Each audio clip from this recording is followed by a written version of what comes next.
ಒಳ ಮೀಸಲಾತಿ ಜಾರಿಯಾಗಲಿ ಎಂದು ಬೆಂಗಳೂರು ಫ್ರೀಡಂ ಪಾರ್ಕ್ನಲ್ಲಿ ಕರ್ನಾಟಕ ರಾಜ್ಯ ಸರ್ಕಾರದ ವಿರುದ್ಧ ಕ್ರಾಂತಿಕಾರಿ ಪ್ರತಿಭಟನೆ ನಡೆಸಲಾಯಿತು. ಕರ್ನಾಟಕ ಘನವತ್ತ ರಾಜ್ಯ ಸರ್ಕಾರದ ಕಾನೂನು ಸಚಿವರಾದ ಎಚ್.ಕೆ. ಪಾಟೀಲ್ ರವರು ಬಂದು ಅತಿ ಶೀಘ್ರದಲ್ಲಿ ಜಾರಿಯಾಗುತ್ತೆ ಎಂದು ಭರವಸೆ ನೀಡಿದರು.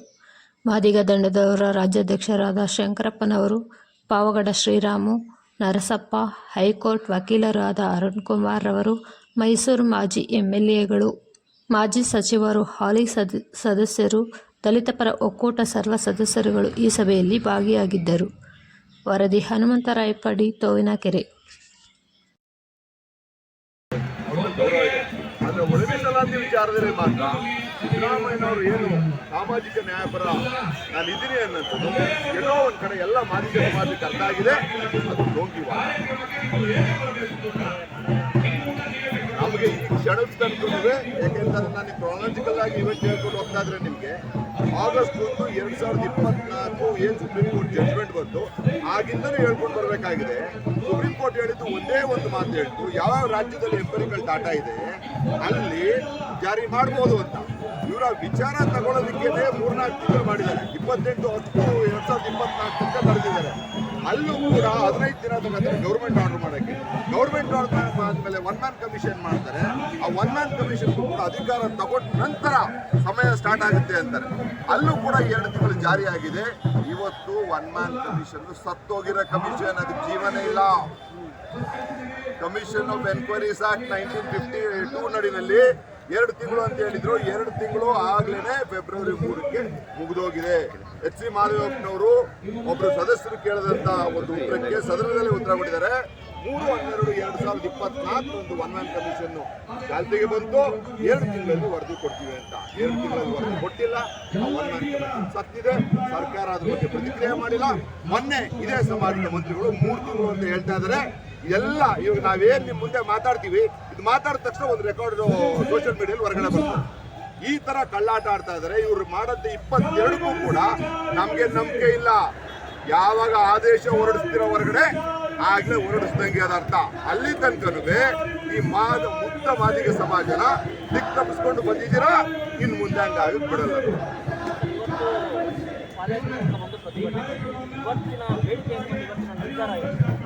ಪಾದಯಾತ್ರೆ ಅಲ್ಲ, ಆಗಸ್ಟ್ 1, 2024ರಿಂದ ಏನ್ ಸುಪ್ರೀಂ ಕೋರ್ಟ್ ಜಡ್ಜ್ಮೆಂಟ್ ಬಂತು ಆವತ್ತಿಂದ ಒಂದೇ ಒಂದು ನಮ್ಮ ವಾದ ಬೇಡಿಕೆ. ಸದಾಶಿವ ಆಯೋಗ, ಮಾಧುಸ್ವಾಮಿ ರಿಪೋರ್ಟ್ 2 ಕೂಡ ಎಂಪಿರಿಕಲ್ ಡಾಟಾ ಒಳಗೊಂಡಿರೋಂಥ ರಿಪೋರ್ಟ್ಗಳು ನಿಮ್ಮ ಕಣ್ಣು ಮುಂದೆ ಇದೆ. ನಿಮ್ಗೊಂದು ವಾರ ಅಲ್ಲ 3-4 ದಿನ ಸಾಕು 2 ಡಾಟಾ ತಗೊಂಡು ಜಾರಿ ಮಾಡಿ ಅಂತ. ಇಲ್ಲಿ ತನಕ ನಮ್ಮ ಬೇಡಿಕೆ ಏನಪ್ಪಾ ಅಂತ ಅಂದ್ರೆ ಇಂಟರ್ನಲ್ ರಿಸರ್ವೇಶನ್ ಒಳ ಮೀಸಲಾತಿ ಪರಿಸ್ಥಿತಿ ಜಾತಿ ಒಳಗಡೆ ಜಾರಿ ಮಾಡಿ ಎಲ್ಲಾ ಕಮಿಟಿಗಳಿವೆ. ಮಾದಿಗರಿಗೆ 6% ಅಂತ ಹೇಳಿದೆ, ನಮ್ಗೆ 8 ಸಿಗಬೇಕು. ಫಸ್ಟ್ 6 ಜಾರಿ ಮಾಡಿ ಮುಂದಿನ ಹೋರಾಟ ಆಮೇಲೆ ತಗೋತೀವಿ. ಅಲ್ಲ, ನಾವು ಈಗ ಭಾಸ್ಕರ್ ಪ್ರಸಾದ್ ಅವರು ಹೇಳಿದ್ರು. ಯಾಕೆಂತಂದ್ರೆ ಅವರು ಸರ್ಕಾರದ ಜೊತೆನೂ ಕೂಡ ಸಂಪರ್ಕದಲ್ಲಿದ್ದಾರೆ. ಲಾ ಮಿನಿಸ್ಟರ್ಗೆ ಕರೆ ಕೊಟ್ಟಿದ್ದಾರೆ, ಇನ್ನೂ ಇತರ ರಾಜ್ಯ ಸರ್ಕಾರದ ಪ್ರತಿನಿಧಿಗಳಿಗೆ ಕರೆ ಕೊಟ್ಟಿದ್ದಾರೆ. ಯಾರು ಬರ್ತಾರೆ ನೋಡೋಣ, ಅಕಾರ್ಡಿಂಗ್ಲಿ ಬೀಳ್ತೀವಿ. ಸರ್ಕಾರ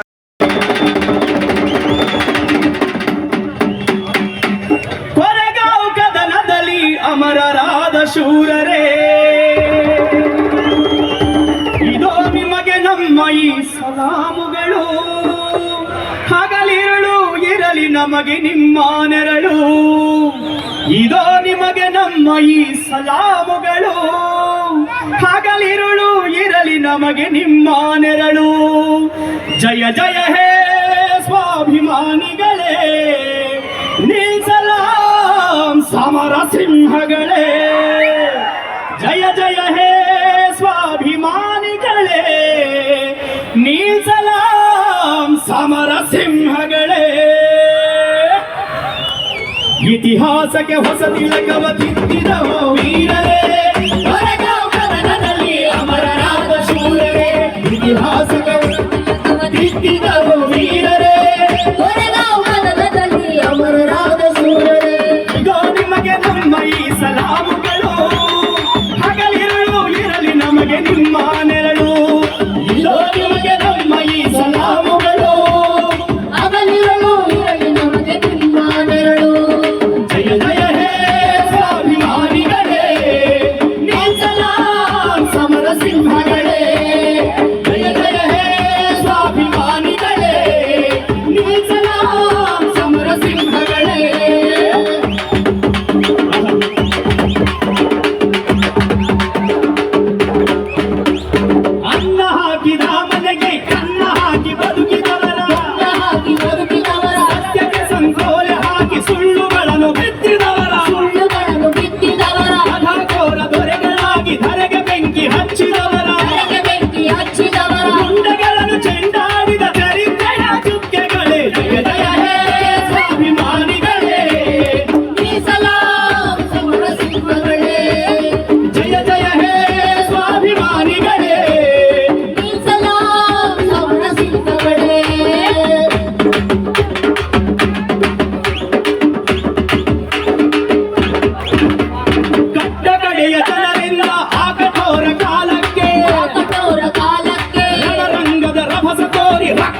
ಕಟ್ಟುತ್ತೇವ ನಾವು ಕಟ್ಟುತ್ತೇವ ಕಟ್ಟೆ ಕಟ್ಟುತ್ತೇವ ಕಟ್ಟುತ್ತೇವ ನಾವು ಕಟ್ಟುತ್ತೇವ ನಾವು ಕಟ್ಟೆ ಕಟ್ಟುತ್ತೇವ ಕಟ್ಟುತ್ತೇವ ನಾವು ಕಟ್ಟುತ್ತೇವ ನಾವು ಕಟ್ಟೆ ಕಟ್ಟುತ್ತೇವ ಒಡಲ ಮನಸ್ಸುಗಳ ಕಂಡ ಕನಸುಗಳ ಕಟ್ಟೆ ಕಟ್ಟುತ್ತೇವ ನಾವು ಕನಸ ಕಟ್ಟುತ್ತೇವ ನಾವು ಮನಸ ಕಟ್ಟುತ್ತೇವ ಕಟ್ಟುತ್ತೇವ ನಾವು ಕಟ್ಟುತ್ತೇವ ನಾವು ಕಟ್ಟೆ ಕಟ್ಟುತ್ತೇವ ಒಡಲ ಮನಸ್ಸುಗಳ ಕಂಡ ಕನಸುಗಳ ಕಟ್ಟೆ ಕಟ್ಟುತ್ತೇವ ನಾವು ಕನಸ ಕಟ್ಟುತ್ತೇವ ನಾವು ಮನಸ ಕಟ್ಟುತ್ತೇವ ಕೋಳಿಲ್ಲದ ಗುಂಡಿಲ್ಲದ ನಾಡ ಕಟ್ಟುತ್ತೇವ ಗೋಳಿಲ್ಲದ ಗುಂಡಿಲ್ಲದ ನಾಡ ಕಟ್ಟುತ್ತೇವ ಕೋಳಿಲ್ಲದ ಗುಂಡಿಲ್ಲದ ನಾಡ ಕಟ್ಟುತ್ತೇವ ಗೋಳಿಲ್ಲದ ಗುಂಡಿಲ್ಲದ ನಾಡ ಕಟ್ಟುತ್ತೇವ ನೂರು ಕನಸಿನ ಕೋಟಿ ಮನಸ್ಸಿನ ಹಾಡ ಬರೆಯುತ್ತೇವ ಇನ್ನೆಲ್ಲದ ಹಾಡ ಬರೆಯುತ್ತೇವ ಹಾಡ ಬರೆಯುತ್ತೇವ ಇನ್ನೆಲ್ಲದ ಹಾಡ ಬರೆಯುತ್ತೇವ ಕಟ್ಟುತ್ತೇವ ನಾವು ಕಟ್ಟುತ್ತೇವ ನಾವು ಕಟ್ಟೆ ಕಟ್ಟುತ್ತೇವ ಒಡೆದ ಮನಸ್ಸುಗಳ ಕಂಡ ಕನಸುಗಳ ಕಟ್ಟೆ ಕಟ್ಟುತ್ತೇವ ನಾವು ಕನಸ ಕಟ್ಟುತ್ತೇವ ನಾವು ಮನಸ ಕಟ್ಟುತ್ತೇವ ಜಾತಿ ಇಲ್ಲದ ಪ್ರೀತಿ ಇಲ್ಲದ ನಾಡ ಕಟ್ಟುತ್ತೇವ ಜಾತಿ ಇಲ್ಲದ ಭೀತಿ ಇಲ್ಲದ ನಾಡ ಕಟ್ಟುತ್ತೇವ ಜಾತಿ ಇಲ್ಲದ ಪ್ರೀತಿ ಇಲ್ಲದ ನಾಡ ಕಟ್ಟುತ್ತೇವ ಜಾತಿ ಇಲ್ಲದ ಭೀತಿ ಇಲ್ಲದ ನಾಡ ಕಟ್ಟುತ್ತೇವ ಕುಲ ಬಣ್ಣದ ಮನುಜ ಕುಲದ ಹೊಸ ಹಾಡ ಬರೆಯುತ್ತೇವ ಇನ್ನೆಲ್ಲದ ಹಾಡ ಬರೆಯುತ್ತೇವ ಹಾಡ ಬರೆಯುತ್ತೇವ ಇನ್ನೆಲ್ಲದ ಹಾಡ ಬರೆಯುತ್ತೇವ ಕಟ್ಟುತ್ತೇವ ನಾವು ಕಟ್ಟುತ್ತೇವ ನಾವು ಕಟ್ಟೆ ಕಟ್ಟುತ್ತೇವ ಒಡೆದ ಮನಸ್ಸುಗಳ ಕಂಡ ಕನಸುಗಳ ಕಟ್ಟೆ ಕಟ್ಟುತ್ತೇವ ನಾವು ಕನಸ ಕಟ್ಟುತ್ತೇವ ನಾವು ಮನಸ ಕಟ್ಟುತ್ತೇವ ಜ್ಞಾನ ಜಾತಿಯ ಕುಂಡ ಹೊತ್ತು ನಾವು ಮುಳ್ಳ ತೊಳೆಯುತ್ತೇವ ಜ್ಞಾನ ಜ್ಯೋತಿಯ ಕುಂಡ ಹೊತ್ತು ನಾವು ಮುಳ್ಳ ತುಳಿಯುತ್ತೇವ ಕ್ರಾಂತಿ ಕ್ರಾಂತಿ ಜ್ಯೋತಿಯ ಕುಂಡ ಹೊತ್ತು ನಾವು ಮುಳ್ಳ ತುಳಿಯುತ್ತೇವ ನಮ್ಮ ಬಾಳಿನ ರಕ್ತಗಾದಿನ ಹಾಡ ಬರೆಯುತ್ತೇವ ಇನ್ನೆಲ್ಲದ ಹಾಡ ಬರೆಯುತ್ತೇವ ಹಾಡ ಬರೆಯುತ್ತೇವ ಇನ್ನೆಲ್ಲದ ಹಾಡ ಬರೆಯುತ್ತೇವ ಕನಸುಗಳ ಕಟ್ಟೆ ಕಟ್ಟುತ್ತೇವ ನಾವು ಕನಸ ಕಟ್ಟುತ್ತೇವ ನಾವು ಮನಸ ಕಟ್ಟುತ್ತೇವ ಕಟ್ಟೆ ಕಟ್ಟುತ್ತೇವ ನಾವು ಕನಸ ಕಟ್ಟುತ್ತೇವ ಕಟ್ಟೆ ಕಟ್ಟುತ್ತೇವ ನಾವು ಮನಸ ಕಟ್ಟುತ್ತೇವ ನಾವು ಕನಸ ಕಟ್ಟುತ್ತೇವ ನಾವು ಮನಸ ಕಟ್ಟುತ್ತೇವ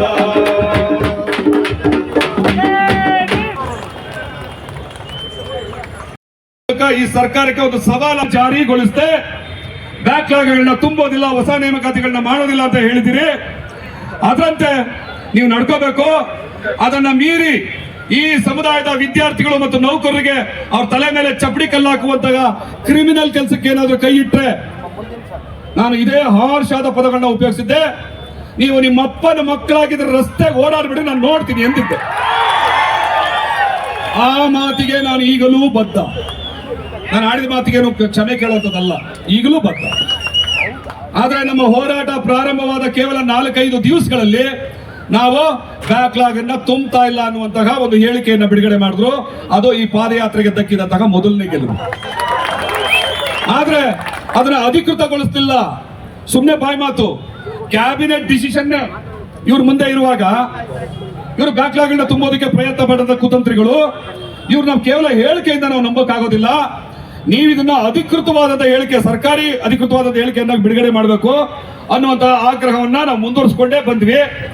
ಮೊನ್ನೆ 19ನೇ ತಾರೀಕು ಇದೇ ವೇದಿಕೆ ಮೇಲೆ ನಡೆದಿರುವಂತಹ ಕಾರ್ಯಕ್ರಮದ ಎಲ್ಲ ನನ್ನ ಹಿರಿಯ ಹೋರಾಟಗಾರರು ಮುಖ್ಯಮಂತ್ರಿಗಳನ್ನ ಭೇಟಿ ಮಾಡಿರುವಾಗ ಅವರು ಹೇಳಿದ್ದಾರೆ ಬ್ಯಾಕ್ಲಾಗ್ಗಳನ್ನ ತುಂಬೋದಿಲ್ಲ ಅಂತ. ಹಿರಿಯ ಹೋರಾಟಗಾರ ಮುಂದೆ ಹೇಳಿದರೆ, ಪತ್ರಿಕೆಗಳಲ್ಲೂ ಬಂದಿದೆ, ಟಿವಿ ಮಾಧ್ಯಮದಲ್ಲೂ ಬಂದಿದೆ. ಒಂದಿಷ್ಟು ನಂಬಿಕೆಯನ್ನು ಇಟ್ಕೊಂಡಿದೀವಿ, ಪೂರ್ತಿ ನಿಮ್ಮನ್ನು ನಂಬಿಲ್ಲ. ಯಾಕೆ ಅಂತಂದ್ರೆ ನೀವು ನಂಬಿಕೆಗೆ ಅರ್ಹರಲ್ಲ ಅನ್ನೋದನ್ನ ಪದೇ ಪದೇ ಪದೇ ಪದೇ ಸಾಬೀತು ಮಾಡ್ಕೊಂಡೇ ಬಂದಿದ್ದೀವಿ. ಸೊ ಅಂತ ಸಂದರ್ಭದಲ್ಲಿ ಏನು ಆ ಫೇಸ್ಬುಕ್ ಮೂಲಕ ಆದಂತಹ ವಾರ್ನಿಂಗ್ ಸರ್ಕಾರಕ್ಕೆ, ಅದು ಈ ಕರ್ನಾಟಕ ನಾಡಿನ ಸಮಸ್ತ ಹೋರಾಟಗಾರರು, ನೌಕರರು, ವಿದ್ಯಾರ್ಥಿಗಳ ಹೃದಯವನ್ನು ಕಲಕ್ತು. ಎಲ್ಲರೂ ಯೋಚನೆ ಮಾಡಿದ್ದು ಅಂತಂದ್ರೆ ಯಾಕಿದ್ದೀರಿ ನೀವಲ್ಲಿ? ಆರ್ಮಿ ತಿಮ್ಮಾಪುರ ಹೇಳ್ತಾರಂತೆ ನನಗೆ ಇದ್ರ ಬಗ್ಗೆ ಗೊತ್ತೇ ಇಲ್ಲ ಅಂತ. ಸಚಿವರಾಗಿದ್ರೆ ಗೊತ್ತಿತ್ತು. ನೀವು ಸಚಿವರಾಗಿದ್ದಿದ್ರೆ ಸಚಿವಾಲಯದ ನಡವಳಿಕೆಗಳೇನು ಅಂತ ನಿಮಗೆ ಗೊತ್ತಿರ್ತಿತ್ತು. ನೀವು ಸಚಿವರಲ್ಲ, ಹೆಣ್ಣಂಗಡಿ ಓನರ್. ಅದಕ್ಕೆ ನಿಮ್ಗೆ ಅರ್ಥ ಆಗಿಲ್ಲ. KH ಮುನಿಯಪ್ಪನವ್ರಿಗೆ ಇಲ್ಲ ನಂಗೆ ಹಂಗ ಆಗೋದಿಲ್ಲ ಬಿಡಿ ಅಂತ. ಈಗ ಆಗಿರೋದಕ್ಕೆ ಏನು ಉತ್ತರ ಅಂದ್ರೆ ಗೊತ್ತಿಲ್ಲ. ಮತ್ತೆ ಇವ್ರನ್ನ ನಂಬ್ಕೊಂಡು ಸಮುದಾಯ ಸುಮ್ಮನೆ ಕೂತ್ಕೊಂಡ್ರಾಗತ್ತಾ? ಆಗ ನಾವು ಪಶ್ಚಾತ್ತಾಪದ ಏಟ್ಕಂಡ ಹೊಡ್ಕೊಂಡೆ. ನನ್ನನ್ನು ಕ್ಷಮಿಸಿ, ನನ್ನ ಸಮುದಾಯ ಈ ಸರ್ಕಾರವನ್ನು ನಂಬಿ ಸಿದ್ದರಾಮಯ್ಯ ನಂಬಿ ಓಟ್ ಹಾಕಿದ್ದಾರೆ. ಇವತ್ತು ಅನ್ಯಾಯ ಅನುಭವಿಸ್ತಾ ಇದ್ದಾರೆ. ಅದು ಪರಿಣಾಮ ನನ್ನ ಸಮುದಾಯದ ಮಕ್ಕಳು, ವಿದ್ಯಾರ್ಥಿಗಳು ಸಾಯ್ತಾ ಇದ್ದಾರೆ, ನೌಕರರು ಸಾಯ್ತಾ ಇದ್ದಾರೆ. ಆ ತಪ್ಪಿಗಾಗಿ ನನಗೆ ನಾನು ಶಿಕ್ಷೆಯನ್ನು ಕೊಟ್ಕೊಳ್ತೀನಿ ಅಂತ ಬರೀ ಮೈಯಲ್ಲಿ ನಿಂತು ಬೆಲ್ಟ್ ತಗೊಂಡು ಹೊಡ್ಕೊಂಡಿದ್ದಕ್ಕೆ ನನ್ನ ಮೈ ಪೂರ್ತಿ ಬರಬಿದ್ದಿತ್ತು. ಇದು ಕುತಂತ್ರದ್ದು ಅಥವಾ ಶೋ ಆಫ್ದು ಮತ್ತೆ ನಾಟಕದ್ದು ಅಲ್ಲ.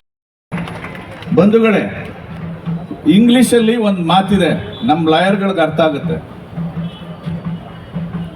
Justice delayed is justice denied ಅಂತ. ನ್ಯಾಯ ವಿಳಂಬನೆ ಇದೆಯಲ್ಲ, ಅದು ನ್ಯಾಯ ನಿರಾಕರಣೆಯ ಒಂದು ತಂತ್ರ.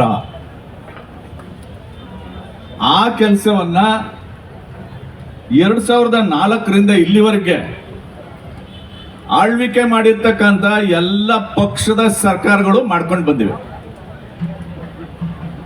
ನಾನಿಲ್ಲಿ ಯಾವುದೇ ಪಕ್ಷವನ್ನ ಡಿಫೆಂಡ್ ಮಾಡ್ಕೊಳಕ್ ಬಂದಿಲ್ಲ.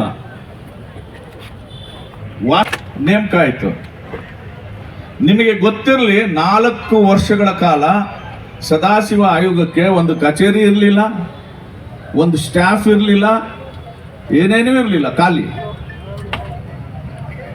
2008ರಲ್ಲಿ ಅವರು ಅದು ಡಾಕ್ಟರ್ ಬಾಬಾ ಸಾಹೇಬ್ ಅಂಬೇಡ್ಕರ್ ಅವರು ಕೊಟ್ಟಂತ ಕೊಡುಗೆ. ಅವ್ರನ್ನ ಬಿಟ್ಟು ಬದುಕಲಿಕ್ಕೆ ಸಾಧ್ಯತೆ ಇಲ್ಲ. ಮಾದಿಗರಾಗಲಿ ಇನ್ನೊಬ್ಬರಾಗಲಿ ಡಾಕ್ಟರ್ ಬಾಬಾ ಸಾಹೇಬ್ ಅಂಬೇಡ್ಕರ್ ಅವರ ವಿಚಾರಗಳಿಲ್ಲ, ಅವರ ಹೇಳಿಕೆಗಳಲ್ಲ, ಅವರನ್ನ ಬಿಟ್ಟು ಈ ರಾಜ್ಯದಲ್ಲಿ, ಈ ದೇಶದಲ್ಲಿ ಬದುಕಲಿಕ್ಕೆ ಸಾಧ್ಯತೆ ಇಲ್ಲ ಎಂಬ ಮಾತನ್ನು ಕೂಡ ನಾನು ಹೇಳಕ್ಕೆ ಇಷ್ಟಪಡ್ತಾ ಇದ್ದೀನಿ. ಈ ವಿಚಾರನ ತಮ್ಮ ಮುಂದೆ ಹೇಳಕ್ಕೆ ಇಷ್ಟಪಡ್ತಾ ಇದ್ದೀನಿ. ಇವತ್ತು ನಾನು ಕೇಳ್ತಾ ಇದ್ದೀನಿ, ದಲಿತ ಸಂಘರ್ಷದಲ್ಲಿರುವಂತ 10 ಹಲವಾರು ಗೆಳೆಯರಿದ್ದಾರೆ. ಇವತ್ತು ನಾಯಕತ್ವವನ್ನು ನಿಮಗೆ ಕೊಟ್ಟಿವಿ. ರಾಜ್ಯದಲ್ಲಿ ರಾಜ್ಯ ಸಂಚಾಲಕರು ನೀವಾದ್ರಿ. 10 ಬಣಗಳಿದ್ರು ಕೂಡ ನೀವೇ ಸಂಚಾಲಕರು, 20 ಬಣಗಳಿದ್ರು ಕೂಡ ನೀವೇ ಸಂಚಾಲಕರು. ಆದ್ರೆ ಇವತ್ತು ಮಾದಿಗರು ನಿಮಗೆ ನಾಯಕತ್ವ ಕೊಟ್ಟು ಈ ರಾಜ್ಯದಲ್ಲಿ ಸಂಚಾಲಕರನ್ನಾಗಿ, ನಿಮ್ಮನ್ನ ನಾಯಕರನ್ನಾಗಿ ಗುರುತಿಸಿ ನಿಮಗೆ ಬೆಂಬಲ ಕೊಟ್ಟಂತವ್ರು ಯಾರಾದ್ರೂ ಇದ್ರೆ ಕಾರ್ಯಕರ್ತರು ದಲಿತ ಸಂಘ ಸಭೆಯಲ್ಲಿ, ಅದು ಮಾದಿಗರು ಎಂಬ ಸತ್ಯವನ್ನು ಕೂಡ ನಾನು ಹೇಳಕ್ ಇಷ್ಟಪಡ್ತಾ ಇದ್ದೀನಿ. ಈ ಮಾತನ್ನ ನಾನು ನಿಮ್ಮಲ್ಲಿ ಯಾಕೆ ಕೇಳ್ತಾ ಇದ್ದೀನಿ, ಯಾರೇ ಇರಲಿ ಅವರು ಒಳ ಮೀಸಲಾತಿ ಬಗ್ಗೆ, ರಿಸರ್ವೇಶನ್ ಬಗ್ಗೆ ನೀವೆಂದಾದ್ರೂ ಒಂದು ಮಾತಾಡಿದಿರಾ? ಎಷ್ಟು ಬಣಗಳಿದ್ದೀರಿ ನೀವು? ಕೆಲವರು ಬಂದಿರಬಹುದು, ಬಾಲಕೃಷ್ಣ ಅಂತವರು, ಮೂರ್ತಿ ಅಂತವರು, ಮಹೇಶ್ ಅಂತವರು, ಅಥವಾ ಇನ್ನಿತರ ಹಲವಾರು ನ್ಯಾಯದ ವಿರುದ್ಧ ಇದ್ದಾರೆ. ಸಿದ್ದರಾಮಯ್ಯನು ಸಮಾಜವನ್ನು ಮೋಸ ಮಾಡ್ತಾ ಇದ್ದಾರೆ. ನಾನು ಸಿದ್ದರಾಮಯ್ಯರಿಗೆ ಹೇಳಿದೆ, ನೀವೇನಾದರೂ ಸಾಮಾಜಿಕ ನ್ಯಾಯದ ಮೊದಲನೇ ಭಾಗ ಏನಾದರೂ ಇದ್ರೆ ಮೀಸಲಾತಿಯ ವರ್ಗೀಕರಣ. ಮೀಸಲಾತಿ ವರ್ಗೀಕರಣ ಮಾಡಿದರೆ ಇನ್ಯಾವ ಸಾಮಾಜಿಕ ನ್ಯಾಯ ಹೇಳ್ತೀರಿ ಸ್ವಾಮಿ? ಆ ಕಾರಣದಿಂದ ಮೀಸಲಾತಿ ವರ್ಗಾವಣೆ ಆಗಲೇಬೇಕು. ಮೀಸಲಾತಿ ವರ್ಗೀಕರಣ ಆಗುವವರೆಗೂ ಹೋರಾಟ ನಿರಂತರವಾಗಿ ನಡೀತದೆ. ಯಾವುದೇ ಕಾರಣಕ್ಕೂ ನಿಲ್ಲಲ್ಲ. ಮತ್ತೆ ಯಾರೇ ವರ್ಗೀಕರಣಕ್ಕೆ ಹೋರಾಟ ಮಾಡಿದ್ರೆ ಆ ಹೋರಾಟದಲ್ಲಿ ನಾವು ನಿಮಗೆ ಜೀವವನ್ನು ಕೊಡ್ತೇವೆ, ಪ್ರಾಣವನ್ನು ಕೊಡ್ತೇವೆ, ಎಂತಹ ತ್ಯಾಗ ಬಲಿದಾನಕ್ಕೂ ಸಿದ್ಧರಾಗಿದ್ದೇವೆ, ಭದ್ರಾಗಿದ್ದೇವೆ ಅನ್ನೋ ಮಾತನ್ನು ಹೇಳಿ ನಾನು ಮಾತನ್ನು ಮುಗಿಸ್ತೇನೆ. ಜೈ ಭೀಮ್, ಜೈ ಭಾರತ್. ಸೈಂಟಿಫಿಕ್ ಆಗಿರ್ತದೆ, ಅದ್ರ ಪ್ರಕಾರ ವರ್ಗೀಕರಣ ಮಾಡ್ರಿ ಅಂತ ಕೇಳಿದ್ವಿ. ಅದಕ್ಕೆ ದಲಿತ ಸಂಘಟನೆ ಇರ್ತಕ್ಕಂಥ ನಮ್ಮ ಸಮಾಜದ ಬಂಧುಗಳು ನೇರವಾಗಿ ಹೇಳ್ತೀನಿ, ವಲಯ ಬಂಧುಗಳು ಅದು ಅನ್ಸೈಂಟಿಫಿಕ್ಕು ಅಂತ ಹೇಳಿದ್ರು. ಬೇರೆಯವ್ರು ಯಾರು ಹೇಳಿಲ್ಲ, ಅದು ಅನ್ಸೈಂಟಿಫಿಕ್ಕು ಅಂತ ಹೇಳಿದ್ರು. ಅನ್ಸೈಂಟಿಫಿಕ್ ತಾನೇ, ಅದು ಕ್ಯಾನ್ಸಲ್ ಮಾಡ್ರಿ, ರದ್ದು ಮಾಡ್ರಿ ಅಷ್ಟೇ. ಅನ್ಸೈಂಟಿಫಿಕ್ ಯಾಕೆ ಮಾಡ್ಕೊಳ್ತೀರಾ ಅಂತೇಳಿ, ಅದು ಅನ್ಸೈಂಟಿಫಿಕ್ ರದ್ದು ಮಾಡೋಕ್ಕೆ ಸಾಧ್ಯವಿಲ್ಲ. ಯಾಕಂದರೆ ಬ್ಯಾಕ್ವರ್ಡಲ್ಲಿದ್ದಂಥ ಬೇಡ್ರನ್ನ ತಗೊಂಬಂದು ST ಮಾಡಿದ್ರು. ಬ್ಯಾಕ್ವರ್ಡಲ್ಲಿದ್ದಂಥ ಲಂಬಾಣಿ ಕೊರಚೆ ಕೊರಮನ ಉತ್ತರ ಕರ್ನಾಟಕ, ಬಾಂಬೆ ಕರ್ನಾಟಕ ತಂದು SCಗೆ ಸೇರಿಸಿದ್ರು. ಇದು ರದ್ದು ಮಾಡಿದ್ರೆ ಅವ್ರು ವಾಪಸ್ ಹೋಗ್ಬಿಡ್ತಾರಲ್ಲ, ಅವ್ರು ಸುಮ್ಗಿರ್ತಾರ. ಅದಕ್ಕೋಸ್ಕರಾಗಿ ಕಣ್ಣೋರ್ಸೋದಕ್ಕೆ ಒಂದು ಕಮಿಷನ್ ಹಾಕಿದ್ರು. ಆ ಕಮಿಷನ್ ಮುಖಾಂತರ ನಾವೆಲ್ಲ ಬಂದು ಬನ್ನಿ ಇರಲಿ. ಇವಾಗೆಲ್ಲ ಒಂದು ಲೆವೆಲ್ಗೆ ಬಂದಿದೆ. ಬಂದ ಮೇಲೆ ಇವಾಗ ಏನು ಹೇಳ್ತಾ ಇದ್ದಾರೆ, 2012ರವರೆಗೂ ನಾವೇ ಹೆಚ್ಚು ಅಂತ ನಮ್ಮ ಭಾಸ್ಕರ್ ಪ್ರಸಾದ್ ಅವರು ಎಲ್ಲರೂ ಹೇಳ್ದಂಗೆ ಎಲ್ಲ ದಲಿತ ಮುಖಂಡರು ನಾವೇ ಹೆಚ್ಚು ಅಂತ ಹೇಳ್ತಾ ಇದ್ರು. ದಲಿತರು ಅಂತ ಅಂಬೇಡ್ಕರ್ ಹೇಳಿರೋದು ಎಲ್ರಿಗೂ ಸಮಪಾಲು ಅಂತ. ಅದನ್ನ ನಾಯಕತ್ವ ವಹಿಸಿದಂಥ ದಲಿತ ಮುಖಂಡರು ಸಮಪಾಲು ಬಂದಿಲ್ಲ, ಮಾದಿಗರಿಗೆ ಮಾತ್ರ ಸಮಪಾಲು ಹೋಗ್ಬಾರ್ದು. ಯಾರನ್ನ ತಿನ್ಲಿ ಮಾದಿಗರಿಗೆ ಮಾತ್ರ ಪಾಲು ಸಿಗ್ಬಾರ್ದು ಅನ್ನೋ ಉದ್ದೇಶ ಮಾಡ್ಕೊಂಡಿದ್ರು. ಇವಾಗ 2012ರಲ್ಲಿ ಮಾದಿ ಸಂಖ್ಯೆ ಜಾಸ್ತಿ ಇದೆ ಅಂತ ಹೇಳಿದ್ಮೇಲೆ ನ್ಯಾಯದ ಹರಿಕಾರ, ಸಾಮಾಜಿಕ ನ್ಯಾಯದ ಚಾಂಪಿಯನ್ ಅಂತ ಹೇಳ್ಕೊಳ್ತಾರೆ.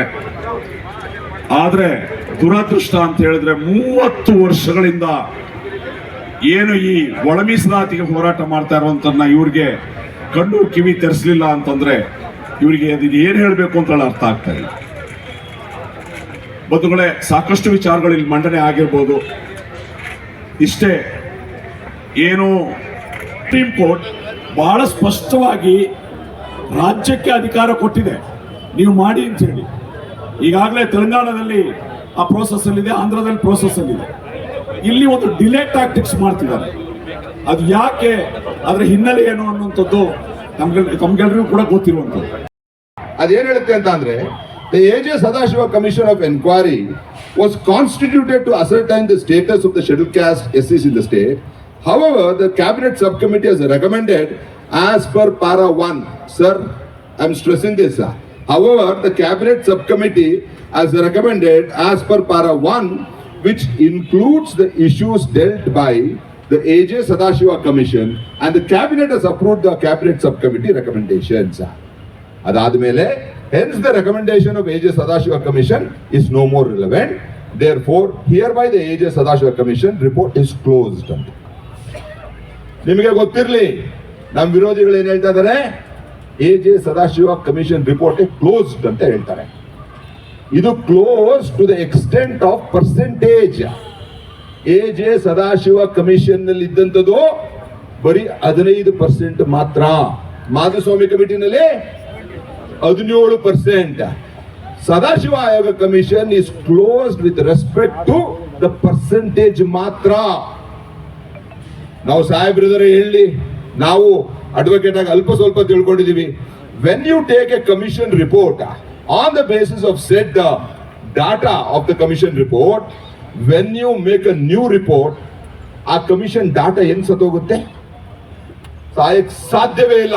ನನ್ಗೆ ಗೊತ್ತಿರೋಂತ ಅಲ್ಪ ಜ್ಞಾನದಲ್ಲಿ A.J. ಸದಾಶಿವ ಆಯೋಗ is closed only with respect to percentage ಹೇಳಿದ್ದಾರೆ ಹೊರತು how can the data of the commission be closed? ಇದು ನೀವು ಯಾರೇ ಅಡ್ವೊಕೇಟ್ ನ ಕೇಳಿ, ಮಧ್ಯ ಇರೋಂಥವ್ರು, ಈ ನಮ್ಮ ವಿರೋಧಿಗಳಲ್ಲ, ಇಲ್ಲಿರೋ ಸಾಕಷ್ಟು ಜನ ವಿದ್ಯಾವಂತರಿದ್ದೀರಾ. ಒಂದು ಕಮಿಷನ್ ಮಾಹಿತಿನ ತಗೊಂಡು ಆ ಕಮಿಷನ್ ಮಾಹಿತಿ ಆಧಾರದ ಮೇಲೆ ಒಂದು ಆದೇಶ ಮಾಡಿಬಿಟ್ಟು ಆ ಕಮಿಷನ್ ಮುಚ್ಚೋಗುತ್ತಾ? ಹೆಂಗ್ರಿ ಮುಚ್ಚೋಗುತ್ತೆ? ಯಾವುದೇ ಕಾರಣಕ್ಕೂ ಆಗಲ್ಲ ಅದು. ಇದು ನಮ್ಮ ಒಳ ಮೀಸಲಾತಿ ವಿರೋಧಿಗಳು ಒಂದು ಎಣಿತಿರಂತ ಒಂದು ಸಂಚು. ಏನು? ಸದಾಶಿವ ಕಮಿಷನ್ದು ಯಾವುದೇ ಮಾಹಿತಿಗಳು ಇಲ್ಲ. ಸರಿಪ, ನೀವು ಈ ಒಳ ಮೀಸಲಾತಿ ಅದರಲ್ಲೂ ಕಾಂಗ್ರೆಸ್ನವರು ಕೆಲವರು ವಿರೋಧ ಮಾಡ್ತಾ ಇದಾರಲ್ಲ, ಅವರು ಮಾಧುಸ್ವಾಮಿ ಕಮಿಟಿ ಶಿಫಾರಸ್ ಮಾಡುವಂತ ಟೈಮ್ನಲ್ಲಿ ಸದಾಶಿವ ಆಯೋಗ ಕಮಿಷನ್ ಕ್ಲೋಸ್ ಅಂದ್ರಿ ತಾನೇ? ಮಾಧುಸ್ವಾಮಿ ಕಮಿಟಿ ಲಾಸ್ಟ್ ಕ್ಯಾಬಿನೆಟ್ ಸಮಿತಿ ಆದ್ಮೇಲೆ ನಿಮ್ ಚುನಾವಣೆ ಬಂದದ್ದು. ನಿಮ್ ಚುನಾವಣೆ ನಿಮ್ ಪ್ರಣಾಳಿಕೆನಲ್ಲಿ ತಿರ್ಗಾ A.J. ಸದಾಶಿವ ಕಮಿಷನ್ ಅನ್ನ ಹೆಂಗೆ ನೀವು ಸ್ವೀಕಾರ ಮಾಡ್ತೀರಿ ಅಂತ ಹೇಳಿದ್ರಿ? ಹಾಗಾದ್ರೆ ಕ್ಲೋಸ್ ಆದ್ರೆ ಇದಕ್ಕೆ ಪೂರಕವಾಗಿ ನಾನು ಈಗಲೂ ಹೇಳ್ತೀನಿ, ಇದಕ್ಕೆ ಪೂರಕವಾದ ಆಗಿ ನಮ್ಮ ಏನು H.C. ಮಾದೇವಪ್ಪನವರಿದ್ದಾರೆ, ಅವರು ಸ್ಟೇಟ್ಮೆಂಟ್ಗಳು ಕೂಡ ಕೊಟ್ಟಿದ್ದಾರೆ ಮಾಧ್ಯಮದಲ್ಲಿ. ಏನಂತ? Is it not possible to revisit the cabinet decision and accept Sadashiva ಆಯೋಗ? he says yes. ತಮ್ದು ಇದೆ ಸರ್, ತಮ್ದು ಕೂಡ. It is your own statement which I have. This is a paper publication of the Hindu. This is dated 19th January 2024. ಇದು ನಿಮ್ದೇ court, ನಾವು ಓದ್ತೀನಿ, ಸ್ವಲ್ಪ ಕೇಳಿಸ್ಕೊಳ್ಳಿ ಸರ್. ಇದು ಪತ್ರಕರ್ತ ನಿಮಗೆ ಕೇಳ್ತಾನೆ, when asked what prevented the Congress government from revisiting the earlier cabinet decision, Dr. Madhavappa said that the decision was taken after consulting Advocate General. Asked if there was any legal impediment to revisit a previous cabinet decision, both Dr. H.C. Madhavappa and Law and Parliamentary Affairs Minister H.K. Patil acknowledged that there were none ಅಂತ. ನೀವಿಬ್ರು ಹೇಳಿದ್ದೀರಾ cabinet ತೀರ್ಮಾನನ ತಗೊಂಡಂತ ಮತ್ತೆ revisit ಮಾಡಿ ಅವಶ್ಯಕತೆಗೆ ತಕ್ಕಂಗೆ ಬದಲಾವಣೆ ಆಗ್ಬೋದು ಅಂತ. ಜೊತೆಗೆ ನಿಮಗೆ ಗೊತ್ತಿರಲಿ ಸರ್, ಎರಡು ಪಕ್ಷಗಳು ಕ್ಯಾಬಿನೆಟ್ ಸಬ್ ಕಮಿಟಿ ನೀವು ತೀರ್ಮಾನ ಮಾಡಂತ ಟೈಮ್ನಲ್ಲಿ there was no supreme court judgment. It was before the supreme court judgment ನೀವು ಮಾಡಿದಂತ ಆದೇಶ ಅದು. When there is a change with respect to facts of the case, you can automatically revisit it in the new context. What stops you from going into the cabinet sub committee observations? ನಿಮ್ಗೆ ಯಾವುದೇ ತರದ legal ಇಂಪಿಡಿಮೆಂಟು ಅಲ್ಲಿ ಹೋಗ್ಲಿಕ್ಕೆ ನಿಮ್ಗೆ ಆಗಲ್ಲ. ಆದ್ರೆ ಎಲ್ಲೋ ಒಂದು ಕಡೆ ನಮಗನ್ಸಿರೋಂಥದ್ದು ಈ ಸರ್ಕಾರ ಮಾದಿಗರ ಪರ ಇಲ್ಲ, ಅದಕ್ಕೆ ಅವರು ರಿವಿಸಿಟ್ ಮಾಡ್ತಾ ಇಲ್ಲ. ಕಾನೂನಿನ ವಿವರ, ನಡೆದ ಘಟನೆಗಳ ಬಗ್ಗೆ ಸಂಕ್ಷಿಪ್ತವಾಗಿ ವಿವರಣೆ ಮಾಡಿರ್ತಕ್ಕಂಥ ವಕೀಲರಾದ ಅರುಣ್ ಕುಮಾರ್ ಅವರೇ, ವೇದಿಕೆ ಮೇಲೆ ಆಸೀನರಾಗಿರ್ತಕ್ಕಂಥ ಪಾದಯಾತ್ರಿಗಳೇ, ಒಳ ಮೀಸಲಾತಿ ಒತ್ತಾಯ ಮಾಡ್ತಕ್ಕಂಥ ಮನಸ್ಸುಗಳ ಈ ಬೃಹತ್ ಸಮಾವೇಶದಲ್ಲಿ ಹಾಜರಿರ್ತಕ್ಕಂಥ ಎಲ್ಲ ಸಹೋದರ ಸಹೋದರಿಯರೇ, ಭಾಳಷ್ಟು ಸುದೀರ್ಘವಾಗಿ ಭಾಸ್ಕರ್ ರಾವ್ ಹಾಗೂ ಅರುಣ್ ಕುಮಾರ್ ಅವರು ವಿವರಿಸಿದ್ದಾರೆ. ನಾನಿಲ್ಲಿ ಸರ್ಕಾರದ ಪರವಾಗಿ, ಮಾನ್ಯ ಮುಖ್ಯಮಂತ್ರಿಗಳ ಪರವಾಗಿ ಏನು ಹೋರಾಟದ ಆ ಜ್ಯೋತಿಯನ್ನು ಹಚ್ಚಿ ಇಲ್ಲಿವರೆಗೆ ಬಂದು ನಿಮ್ಮ ಮುಂದಿನ ಹೋರಾಟದ ನಕ್ಷೆಯನ್ನು ರೂಪ ಮಾಡೋದಕ್ಕೆ ಅಥವಾ ಏತನ್ಮಧ್ಯೆ ಸರ್ಕಾರದ ಜೊತೆಗೆ ಮಾತುಕತೆ ಮಾಡಿ ಏನು ಸರ್ಕಾರ ಚಿಂತನೆ ಮಾಡ್ತಾ ಇದೆ ಅದನ್ನು ತಾವು ತಿಳಿದು ಸಮಾಧಾನದ ಉಸಿರು ಬಿಟ್ಟು ಸರ್ಕಾರ ಒಂದು ನಿರ್ಣಯ ಮಾಡೋದಕ್ಕೆ, ಸಮಾಧಾನದ ವಾತಾವರಣ ಸೃಷ್ಟಿ ಮಾಡೋದಕ್ಕೆ, ಸಹಕರಿಸೋದಕ್ಕೆ ತಾವು ಎಲ್ಲ ಇಲ್ಲಿ ಬಂದಿದ್ದೀರಿ ಅಂಥೇಳಿ ನಾನು ಭಾವಿಸ್ಕೊಳ್ತೀನಿ. ಅದು ಆಗಬೇಕು ಅಂತೇಳಿ ನಾನು ಮೊದಲು ಹಾರೈಕೆ ಮಾಡ್ತೀನಿ. ಈಗ ಭಾಸ್ಕರ್ ಅವ್ರು ಹೇಳ್ದಂಗೆ ಏನು ಮಾಡಕ್ಕೆ ಬರೋದಲ್ಲ. ಒಳ ಮೀಸಲಾತಿ ಬಗ್ಗೆ ಇತರ ಸಮುದಾಯದವರ ಗಟ್ಟಿ ಧ್ವನಿ ಆದರೆ ಇದ್ರೆ ಅದು ನಂದ ಅನ್ನು ತಿಳ್ಕೊಡ್ರಿ. ಹಂಗಾಗಿನೇ ಒಳ ಮೀಸಲಾತಿ ಯಾರು ಬೆಂಬಲಿಸ್ತಾರ, ಯಾರು ಬಯಸ್ತಾರ, ಅವರೆಲ್ಲರೂ ನನಗೆ ಆ ಜೋಗಣ್ಣ ಅವರ ಕಾಲದಿಂದ ಹಿಡ್ಕೊಂಡು ಪುಟ್ಟದಾಸ್ ಅವರವರೆಗೆ, ಅವರು ಸುಧಾಮ್ ದಾಸನವರೆಗೂ ಹಿಡ್ಕೊಂಡು, ನಮ್ಮ ಬಳ್ಳಾರಿ ಮಾಸ್ತರ್ನ ಹಿಡ್ಕೊಂಡು ಎಲ್ಲರೂ ನಮ್ಮ ಕೈ ಬಲಪಡಿಸ್ತಿರ್ತಾರೆ. ಇದು ವಾಸ್ತವಿಕ ಸ್ಥಿತಿ. ನಿಮ್ಗೆ ಗುರ್ತಿರ್ಲಿ ಅಂತ ಹೇಳಿದೆ. ಆದರೆ ಇದನ್ನು ನೀವು ಇಲ್ಲಿ ತೆಗೆದಿದ್ದೇನೈತಿ, ಇದು ಸರಿಯಾದದ್ದಲ್ಲ. ಅದೇನು